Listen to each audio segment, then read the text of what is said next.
Jego Bandido.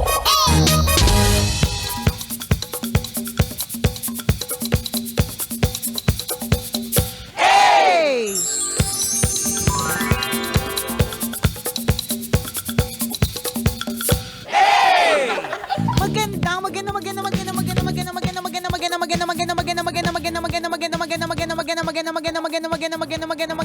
Magandang tanghali. Kumikinang na ulod, Jego Bandido.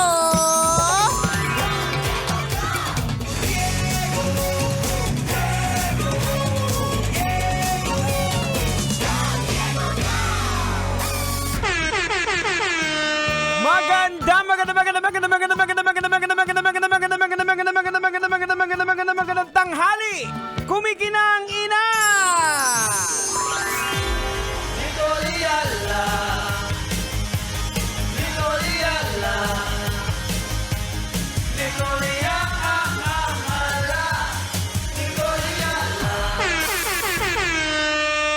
Dear Nicole Yala and Jego Bandido.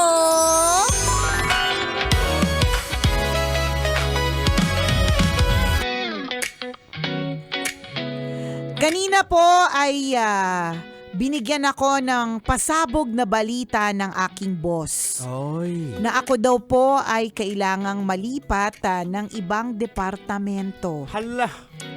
Meron po bang pwedeng ireklamo tungkol dito? Or tatanggapin ko na lang talaga na may mga ganitong pagbabago? Hay, ang hirap naman kung kailan ka-close ko na yung mga kadepartamento ko. God bless Tambalan, and sana kapag nakaluwag-luwag na dito sa work, makabisita ako at makapagpadala ng alay! Thank you! Salamat. Ayusin mo na agad. Oo. Para may alay na agad. Hindi ko alam kung ang problema mo ba ay, syempre, well, basically, kapag ang isang routine ay nabasag, yan. Kapag meron pong change, talagang, sa una, mahirap talaga siyang tanggapin. Tama. Diba? Kasi, ano ba yung sinabi mo? Kung kailan ka-close mo na, yung mga kasama mo dyan, yung mga kaopisina mo, 'di ba? Saka ka naman ililipat, 'di ba? Ganun talaga eh. Wala tayong magagawa, hindi po tayo may-ari ng kumpanya, hindi tayo anak ng duke, hindi tayo anak ng reyna, hindi po tayo anak mayaman. So anong gagawin natin? Susunod lang. Tama. Pero, Diba? Pero dun sa tanong mo kung pwede kang magreklamo, depende. Halimbawa, ang trabaho mo ay Engineer. tapos nilagay ka sa utility. Ayan. O di Ayan. naman kaya ang trabaho mo ay accountant. Oo. Tapos dinilagay ka sa IT. Oo. Diba? So, nilagay ka sa field. Correct. Okay Na na hindi nasaklaw ng trabaho mo. Oo, yun So, tingin siguro. ko, Yun. pwede. Pero yung halimbawang nalipat ka ng department tas related pa rin naman Oo. talaga siya.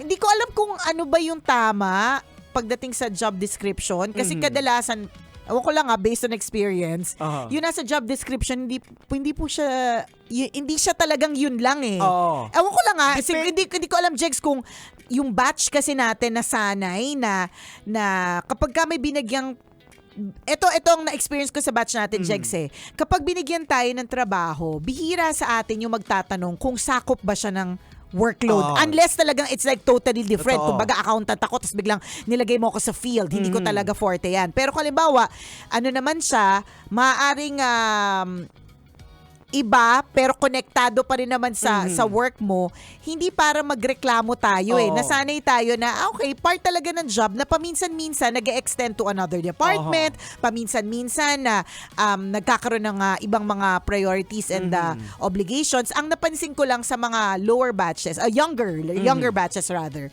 pagka meron kang inassign sa kanila, meron ako nag-experience sa ganyan eh. Pag meron kang inassign sa kanya, ang matik na tanong is, meron ba dyan? Oo, may extra. Yan. May extra. Pero parang, sabi naman nung isa kong kaibigan na technically, hindi naman siya mali.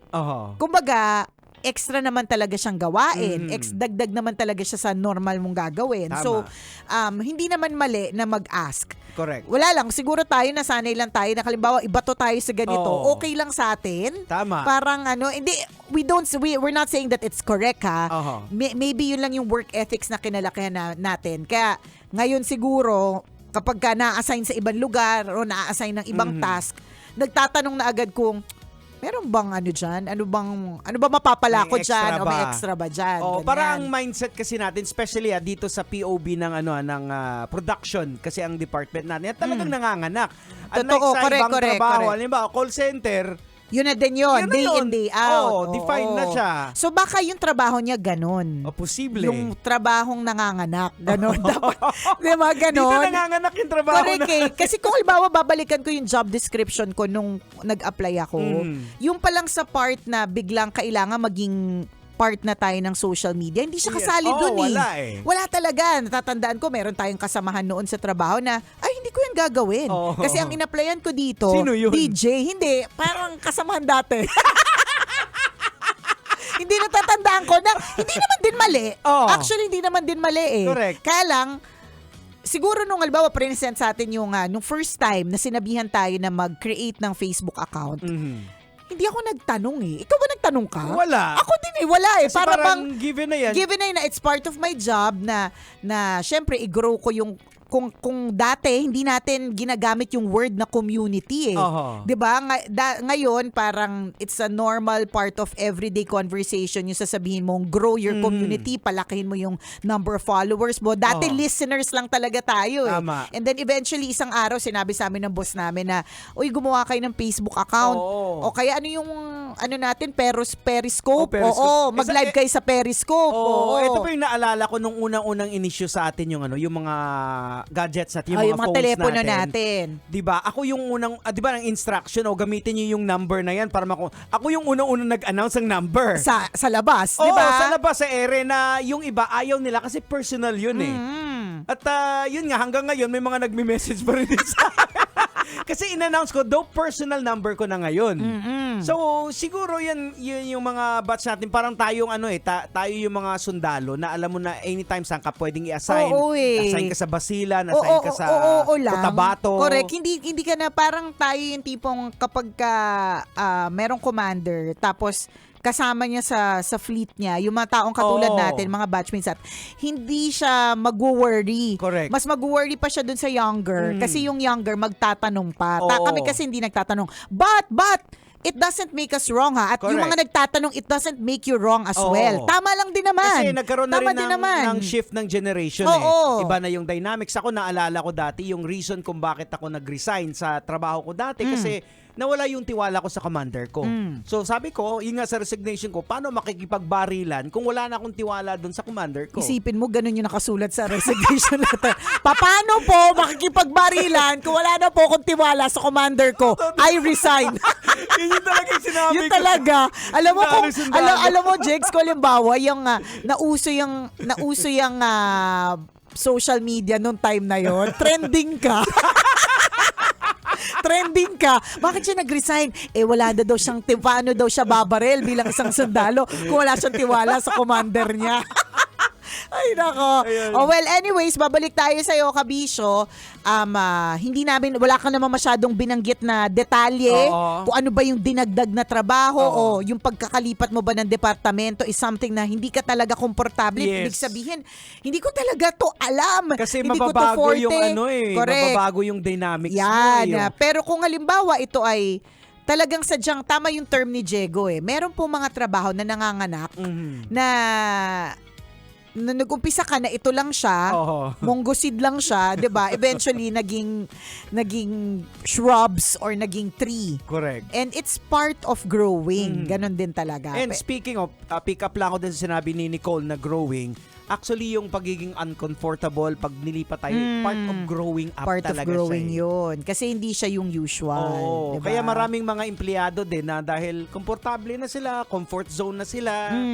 Parang, Ano na sila, kampante. Oo, At pag wala kampante, hindi na sila nagpo-function ng to the maximum level kasi comfortable na. Wala din namang masama sa pagiging Oo. comfortable. Okay din naman yun. Merong mga ibang tao talaga, Jegs, na gusto lang nila sa safe space. Oo. There's nothing wrong. May Actually, ganun lang naman din talagang tao. isa din sa mga dahilan yan nung kung bakit ako nag-resign dati.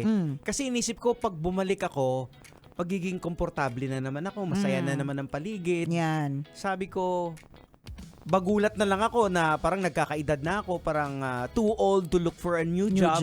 Diba? Oo. Parang, so doon nagkaroon ng growth ako nung Nung umalis ka sa comfort zone. Umalis ako sa comfort zone. Ayan, so doon nagsimula yung growth. Kaya napunta ako dito sa Love Radio. Oo, which is talaga namang nag-grow ka talaga ng bongga. Ayan. Yung hair mo lang. Yung hair mo lang talagang walang pakisama. Basic lang. Yung hair mo parang, ayoko mag-grow. Okay na nag-grow na siya sa maraming aspeto. Yung hair will not grow. So think of it, dun sa nag-PM sa atin, think of it as growth. Mhm. If it is yung nanganak lang na trabaho, parang ganyan, something new that you will discover about yourself na kaya mo pala, 'di ba? Yung ganun. Pero kung katulad nga na sinabi ni Jegs kanina, yung talagang malayong-malayo. Ibang-iba talaga yung Parang gagawin. dinemote Hindi, ka. dinemote ka or hindi mo talaga alam yung gagawin mo diyan. Sinaba ka na lang basta-basta, it's okay din naman to question. May mga tao talaga na sadyang hindi na nagka-question, tinatanggap na lang, tas ginagawa na lang, may mga ganun. At may mga tao din naman na kailangan muna magtanong o sisain, 'di ba? Patunayan. There's nothing wrong with that. Parehas namang okay. Yun nga din sinabi ko sa isang kasamahan natin dito na masyadong nag-overthink na kung paano ba to, anong gagawin, medyo bago to sa akin.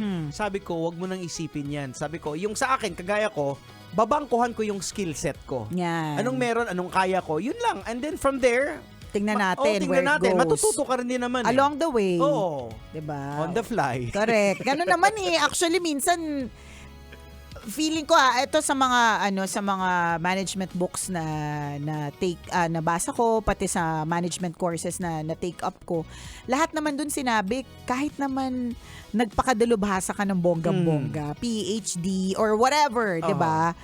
Ang tunay na test talaga is yung real time, real life. Magre-recalibrate pa rin din talaga along siya. the way. Of course, it will help. Yung meron kang theories na pwede mong i-apply, yung basta may knowledge ka, ganyan. Pero iba pa rin talaga kapag ka in-apply. Tama. Good luck sa mga magbabago. Ito pa rin ba balang kumikinang? Ako po si Diego Bandido. At ako po si Nicole Yala. Kailangan pa bang i-memorize yan? Basic! Ayun. So, relax, chillax lang, kalmahan mo lang. Correct. Ganun talaga. Ang pagbabago ay nakaka-nervyos. Pero, it's good. Ako natutuwa din ako sa mga pagbabago kasi it always parang lagi ko, na-challenge ako. Oo, correct. May feeling ako na ganun. Meron akong gagawin na kakaiba. Yan, oo. So, dapat ganun siya. Siguro baka ganito lang tayo mag-isip. Okay. Sa iba medyo hindi talaga sila komportable. Baka bata pa to. Tingin ko. Oo. Ayan. Kapag medyo bata ka pa kasi talagang nervyoso kasi ganyan. Although kahit na ganitong matanda na rin naman tayo, pa rin ninenervous pa rin tayo. Matanda ka na ba? Di ba 28 ka lang? Last year. Kainis nga 29 na ako this year Kanina, speaking of age, may bumisita sa akin sa office. Tapos, basta usap-usap tungkol sa age. Sinabi ko sa kanila, alam nyo dati, akala ko talaga pag 40, ang tanda-tanda na. Totoo. Dati pag halimbawa, nung mga nasa 20s ako, Jexes, merong may crush akin na 40. Talagang parang, ew. Kadiri. Like my dad.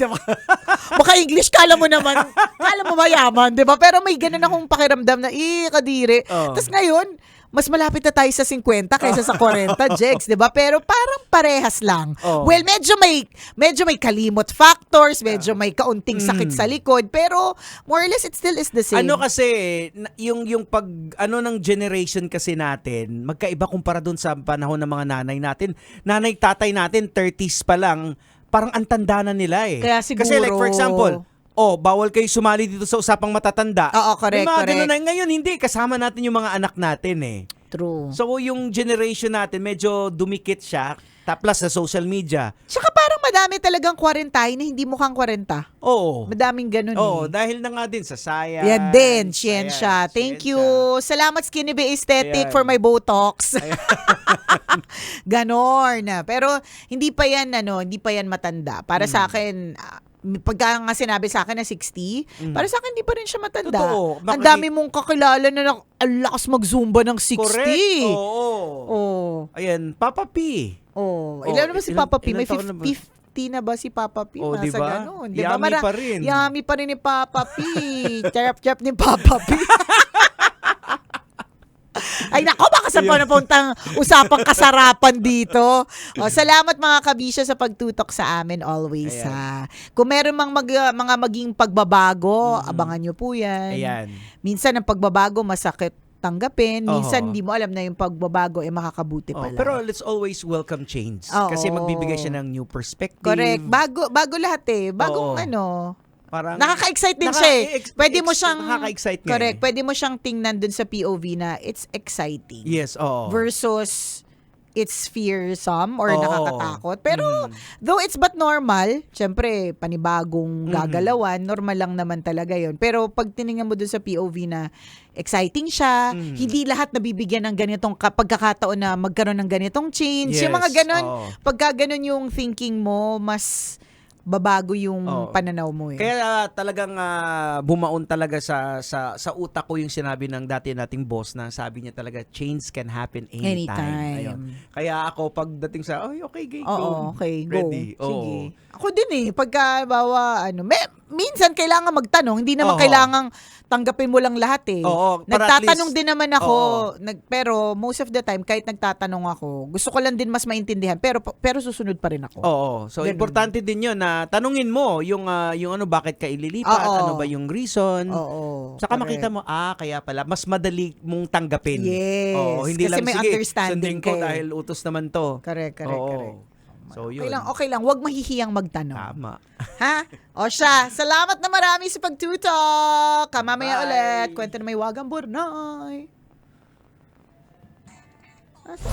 Metro's #1 Love Radio. Basic!